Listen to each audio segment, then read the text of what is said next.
sir. Hello. This is with regards to the nurse-led clinics that are functional in AIIMS Bhopal. We wanted to have a brief interaction with you. And सबसे पहला question जो आपसे है मेरा वो ये है कि ये जो चेंजिंग एजुकेशनल टूल्स हैं, ये जो चेंजिंग मेथडोलॉजीज़ हैं, इसमें कौन सी कॉम्पिटेंसीज आप बिल्ड कर रहे हैं, कैसे बिल्ड कर रहे हैं, और इसका मेन विजन क्या है आपका to take the nursing forward, nursing education forward?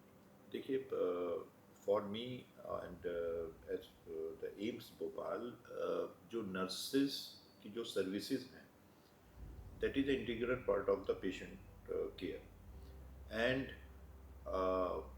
As a doctor I can say that our success failure is very much dependent on how कितना हम लोग अपने पेशेंट्स, हमारी नर्सेज पेशेंट्स के साथ इंटरेक्शन कर सकती हैं. क्योंकि मुझे ऐसा लगता है कि जो हमारे जो सर्जन्स हैं, डॉक्टर्स हैं, उनके पास एक लिमिटेशंस होता है टाइम का, और वो जो गैप होता है कम्युनिकेशन का, वो कहीं ना कहीं नर्सेस के द्वारा उसको पूरा किया जाता है. और उस पूरे करने में फ़ायदा ये होता है कि जो पेशेंट का जो कॉन्फिडेंस होता है, जो नर्सेज उनके साथ 24 घंटा काम कर रहे हैं, उनके साथ वो कहीं ज़्यादा कंफर्टेबल होती हैं इन कंपैरिजन की वो डॉक्टर्स के साथ. तो इस प्रोफेशन की और इस वर्क कल्चर की बहुत ज़्यादा इम्पोर्टेंस है, और they are very much integral to our the success story. Nurse led clinic जो हम लोगों ने शुरुआत किया, उसका बेसिक पर्पज़ ये था कि किस तरीके से जो हमारे नर्सिंग पर्सनल, जो हमारे पेशेंट के वार्ड्स में पोस्टेड हैं, किस प्रकार से उनका पेशेंट के रिलेटिव से इंटरेक्शन, जो हमारे स्टूडेंट्स नर्सिंग की एजुकेशन ले रहे हैं, उनको एक कोलैबोरेशन बने.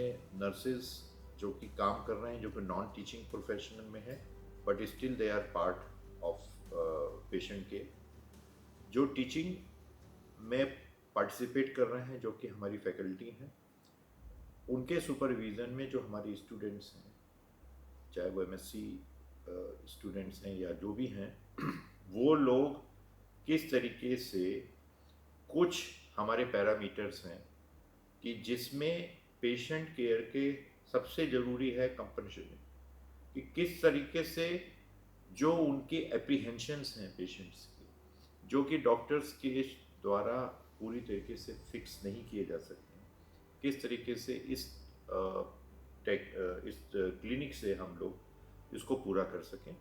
और क्योंकि मैंने बताया ये इसमें टीचिंग भी इन्वॉल्व है, तो बहुत सारे स्किल्स हैं जिसको हम लोगों ने आइडेंटिफाई किया है. हम अपने स्टूडेंट्स को उन ऑब्जेक्टिव पैरामीटर्स के बेसिस पे हम उनको एक टास्क देते हैं, उस टास्क को अच्छे से सुपरवाइज करते हैं. सुपरविज़न के बाद उनका हम फीडबैक उनको भी देते हैं और पेशेंट से भी लेते हैं. और 1 साल से 1.5 साल से जो पिछले हमारे पास ये जो एक्टिविटी हो रही है, हमारे पास एक अच्छा फीडबैक है, जिसको हम लोग अब सोचते हैं कि इसको नेशनल लेवल पे, स्टेट लेवल पे, नेशनल लेवल पे, और मे बी थ्रू WHO, जो इसी तरीके के और कंट्रीज़ हैं, चाहे वो अफ्रीकन कंट्रीज़ हों, चाहे वो साउथ ईस्ट कंट्रीज़ हों, या एशियन कंट्रीज़ हैं, वहाँ पे हम क्या इसको रेप्लिकेट कर सकते हैं. तो ये जो बेसिक पर्पस था वो ये था कि in addition to the teaching, the patient care को हम लोग टास्क बना के और ऑब्जेक्टिव पैरामीटर्स के साथ हम उनको दें, और उसका डॉक्यूमेंटेशन करें, उससे हम एविडेंसेस क्रिएट करें. उन एविडेंसेस के बेस्ड हमारे टास्क का फीडबैक हम दें, और उस फीडबैक से पेशेंट को कितना फ़ायदा हुआ ये भी फीडबैक हम पेशेंट से लें. तो ये बेसिक पर्पस था हमारा इस चीज़ को शुरू करने का. तो आपने एक 360 डिग्री अप्रोच लिया, पेशेंट भी, उनके सुपरवाइजर्स भी, सबको मिला के एक स्टूडेंट कैसे सीखेगा जी, वो उसका बेसिस रहा, और ट्रस्ट भी बिल्ड हुआ एक तरीके से बेटर कम्युनिकेशन के आधार पे. तो सर, इसमें आपको कुछ चैलेंजेस दिखे या कुछ ऐसा जो आपको लगा कि हाँ ये शायद हम और बेहतर कर सकते देखिए हैं? शुरुआत में जो सबसे बड़ा चैलेंज था कि देयर वाज ए डिवाइड कि ये टीचिंग फैकल्टी है, ये स्टूडेंट्स हैं और ये नॉन टीचिंग नर्सिंग कैडर है। नॉन टीचिंग कैडर के मन में ये इच्छा थी कि वो ट्रेनिंग में और टीचिंग में आएँ और इनकॉर्पोरेट करें, उनकी सर्विसेज दें। कोई फॉर्मल तरीका नहीं था कि हम नॉन टीचिंग नर्सिंग पर्सनल को हम उसको टीचिंग में कैसे लेके आए। तो ये मुझे ऐसा लगता है ये एक ऐसा प्लेटफॉर्म है जो सबके लिए विन विन सिचुएशन है।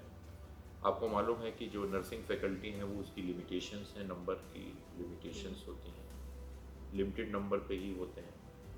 उनको वार्ड में डे टू डे एक्टिविटीज़ हों, प्रोसीजर्स हों, उसको सिखाने के लिए हमको एक ऐसा लिंक चाहिए था जिसमें कॉम्पिटेंसी हो, जिसमें नॉलेज भी हो, लेकिन जिसके पास समय हो वो वहीं पे वार्ड के अंदर बेस करता हो।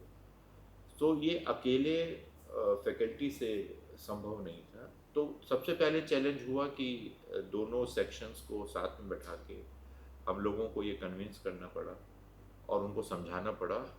और चैलेंज नहीं था, जल्दी ही वो लोग समझ गए क्योंकि उनकी तरफ से भी विलिंगनेस थी, नर्सिंग फैकल्टी भी हमारी तरफ से, उनकी तरफ से भी विलिंगनेस थी। और स्टूडेंट्स को तो सीखना था, कोई भी सिखाए उनको कोई तकलीफ नहीं होती है।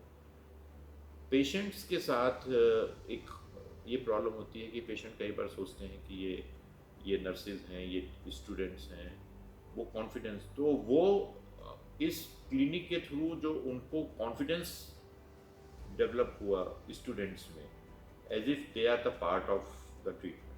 तो ये सारे चैलेंजेस थे जिसको हम लोगों ने धीरे धीरे टैकल करना शुरू किया। और जो मैंने आपको बताया कि feedback of the candidates, feedback of the students और आउटकम्स वो हम लोग एनालाइज कर रहे हैं कि किस तरीके से इसको और अच्छा हम लोग बना सकते हैं और कैसे इसको हम ग्लोबली रेप्लिकेट कर सकते हैं। बिल्कुल। और सर इसमें कुछ और इनोवेशन का भी आप सोच रहे हैं, कुछ टूल्स लाने का या कुछ बेटर पेपरलेस हो जाने का या ऐसा कुछ? बिल्कुल, जैसे आपको पता है कि गवर्नमेंट ऑफ इंडिया डिजिटलाइजेशन और पेपरलेस पे हम लोग काम कर रहे हैं। एम्स भोपाल ऑलमोस्ट हमारा 70-75% जो है हम लोग वर्क पेपरलेस हो चुके हैं, बट पूरा नहीं हुए, we are in the process. तो एजुकेशन जो हमारी है, चाहे वो नर्सिंग हो चाहे वो मेडिकल एजुकेशन हो, उसमें भी हम लोगों का यही एक है तरीका कि हम इसको पेपरलेस करने की कोशिश करें। लेकिन मैं फिर बोलूँगा कि सबसे ज़्यादा इसमें है कि स्किल बेस्ड जो लर्निंग है, जो practical on the spot on the bed जो जो है वो सबसे ज़रूरी होती है। क्योंकि देयर इज ए थ्योरी में पढ़ना, उसका वीडियो देखना और उसको खुद करना में बहुत अंतर होता है। तो उस चीज़ को हम लोग इनकॉर्पोरेट कर रहे हैं। उसमें हमारा जो डिजिटल पार्टनर्स हमारे हैं, चाहे वो यूट्यूब हो, चाहे वो हमारी छोटी छोटी वीडियोज़ हो या जो भी कुछ हो, उसको हम लोग इसमें इनकॉर्पोरेट करते हैं for the teaching, training and learning. तो ये हमारा ऑलरेडी हम लोग काम कर रहे हैं। Thank you so much. I Thank think ये बहुत अच्छी अंडरस्टैंडिंग है कि हम स्टूडेंट्स को अपस्किल और अपग्रेड कैसे कर सकते हैं आजकल की मेथडोलॉजी को साथ लेते हुए, और कंपैशन जो पेशेंट केयर के साथ है वो हम बिल्कुल सेंट्रल रखते हुए। तो आई थिंक ये बहुत ही इनोवेटिव तरीके से आपने अप्रोच किया मुझे इस ऐसा लगता है, प्रॉब्लम और एक और चीज़ है कि हम लोग ओपन हैं, हम लोग कंटिन्यूसली चेंज कर रहे हैं। स्टूडेंट से भी जब फीडबैक लेते हैं, यदि वो हमें कुछ ऐसे फीडबैक देते हैं कि हमें अपने इस प्रोटोकॉल में कुछ चेंज करना है, तो we are open for that also. तो we have not fixed up कि हमें भी यही देखना है। If they are giving good suggestions, तो we are open for that also. So now our teaching, every teaching should be learner based. हमारे teacher based नहीं होना चाहिए, लर्नर बेस्ड होना चाहिए, उसी पे हम लोग काम करते हैं। बिल्कुल ओनरशिप दोनों तरफ से ओनरशिप दोनों बहुत तरफ ज़रूरत होना है। चाहिए। Thank you so much. Thank you, thank you.